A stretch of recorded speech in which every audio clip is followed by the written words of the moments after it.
Welcome back. आज हम बात कर रहे हैं इंडिया के सबसे बड़े फंड मैनेजर्स में से एक प्रशांत जैन से और जानना चाह रहे हैं कि 2023 में उनका क्या आउटलुक है। प्रशांत जी, आपने इतनी मार्केट साइकिल्स देखी हैं, ये इस समय जो पूरा का पूरा एक फेड का इंटरेस्ट रेट साइकिल है जिसकी हम रोज़ सुबह बात करते हैं कि कहाँ जाके टर्मिनल रेट ठहरेगा, कहाँ जाकर फेड रुकेगा, आप इसको कैसे देखते हैं इस समय? क्योंकि इससे काफ़ी फंड फ्लोज पर इम्पैक्ट पड़ता है, कैरी ट्रेड्स पर इम्पैक्ट पड़ता है, तो वहाँ पर आपका क्या व्यू है?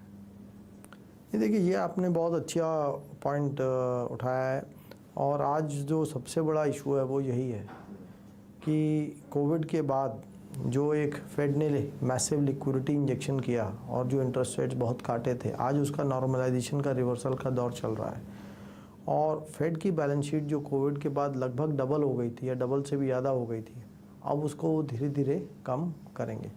तो इसका क्या इम्पैक्ट पड़ेगा विश्व के बाज़ार पे, ये कहना बहुत क्लियर नहीं है, क्योंकि ऐसा हम लोग मेरे जीवन काल में पहली बार हो रहा है। हम लोग ने कभी इस प्रकार का एक टेपरिंग जैसा माहौल देखा नहीं है, बड़े पैमाने पर नहीं देखा है। हाँ। तो इसलिए और यही कारण है कि जिसकी वजह से मैं कहता हूँ कि हमको थोड़ा कॉशियस रहना चाहिए। और देखिए, इंडिया में भी बैंक डिपॉजिट रेट्स अब काफ़ी बढ़ रहे हैं, तो इसका लोकल फ्लोज पे क्या इम्पैक्ट पड़ेगा ये भी हम निश्चित तौर पे नहीं कह सकते। तो रिस्क यही है बाज़ार में कि अगर कहीं फॉरेनर का दोबारा सेलिंग आया, पिछले बार तो लिक्विडिटी बहुत थी, लोकल्स का ओनरशिप कम था, बैंक डिपॉजिट रेट्स कम थे और लेवल भी कम था बाज़ार का, तो लोकल्स ने काफ़ी बाइंग की जिसकी वजह से बाज़ार एक स्टेबल रह गया, जो कि अपने आप में एक अनप्रेसिडेंटेड डेवलपमेंट था। बिल्कुल। लेकिन अब की बार अगर सेलिंग आया तो ये हम निश्चित तौर पे नहीं कह सकते कि उतना मैचिंग फ्लो लोकल से आएगा या नहीं, क्योंकि बैंक डिपॉजिट रेट्स जब 8, 8.5, 9% अगर मिलने लग जाता है तो उससे थोड़ा फ्लो को इक्विटी से डेट की तरह जाना स्वाभाविक है।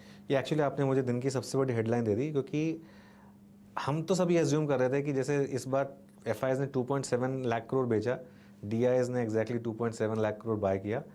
आप कह रहे हैं कि अगर अगले बार भी एफआईएस ने इतना ही बेचा तो ज़रूरी नहीं है कि इस बार डीआई और जो डोमेस्टिक मनी है वो उसको मैच कर पाए, क्योंकि वो स्टार्टिंग पॉइंट थोड़ा सा अलग है और इंटरेस्ट रेट का फैक्टर है, तो शायद रिस्क रिवॉर्ड उतना फेवर में नहीं है एक डोमेस्टिक इक्विटी वालों के लिए। देखिए, जो आप बाज़ार में अगर बाज़ार के मोटे दो ही हिस्से हैं, एक डीआईएस और एक एफआईएस, तो अगर आप बाज़ार को दो हिस्सों में बांट देंगे, देखिए रिटेल का जो प्ले है वो बहुत कम है डे टू डे, तो अगर एक आपने बाज़ार के दो हिस्से कर दिए तो एक हिस्सा बेचेगा तो दूसरे को खरीदना ही पड़ेगा, तो वो फिगर लगभग काफ़ी हद तक मैच करेगा। अच्छा। लेकिन इशू उसका नहीं है, मैच तो वो करना ही है उसको, क्योंकि आपने बाज़ार के दो हिस्से कर दिए। ठीक है।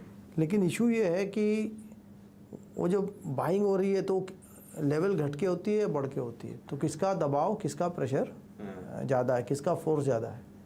तो अगर लोकल्स की अगर लोकल फ्लोज वीक हैं तो उसमें जब बेचेंगे तो उसका प्रेशर आना काफ़ी स्वाभाविक है। चलिए ठीक है, तो ये कॉशन का नोट, यही मेन कारण है कि आप थोड़े से, जैसे मैं कह रहा हूँ, सुन रहा हूँ, थोड़े से बेरिश लग रहे हैं मुझे। नहीं, मैं बेरिश नहीं हूँ। देखिए, मैं बेरिश नहीं हूँ। इंडिया में तो बेरिश हमको कभी होना नहीं चाहिए, क्योंकि हमारी जो अर्थव्यवस्था है उसका ग्रोथ का आउटलुक बहुत अच्छा है। लेकिन मैं केवल इतना ही कह रहा हूँ कि इसमें रिटर्न हमको उतना ही उम्मीद रखनी चाहिए जितने की हमारी इकोनॉमी में या बिजनेसेस में ग्रोथ है। इसमें री रेटिंग का स्कोप नहीं है, तो इसमें एक जो सामान्य रिटर्न है, कंपाउंडिंग रिटर्न है, वो इसकी हमें 3-5 साल में पूरी उम्मीद रखनी चाहिए।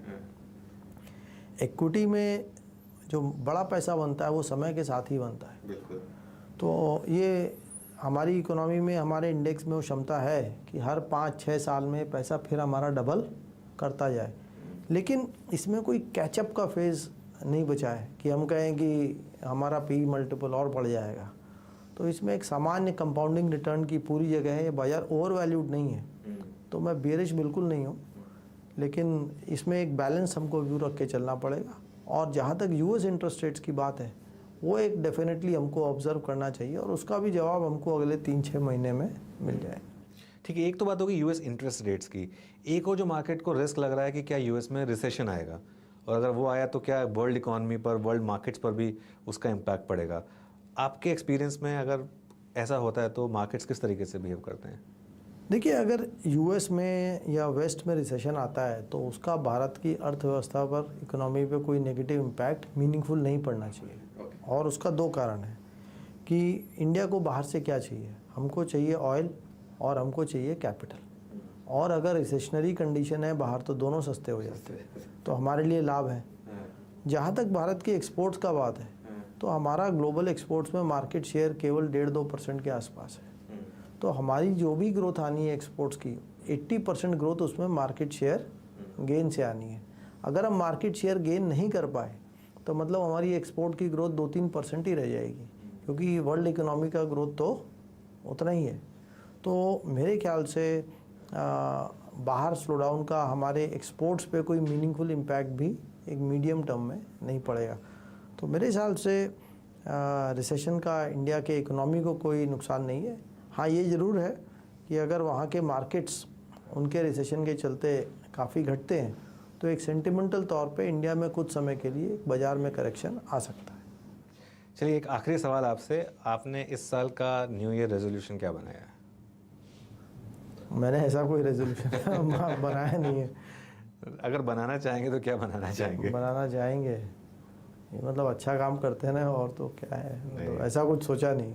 चलिए, बहुत अच्छा काम कर रहे हैं आप प्रशांत जी, और शुक्रिया आज समय देने के लिए और हमसे बात करने के लिए। वंस अगेन आपको और आपकी पूरी फैमिली को happy new year. No, thank you so much. और मैं भी आपको और आपके दर्शकों को नववर्ष की पूरी शुभकामनाएं देता हूँ। थैंक यू, धन्यवाद।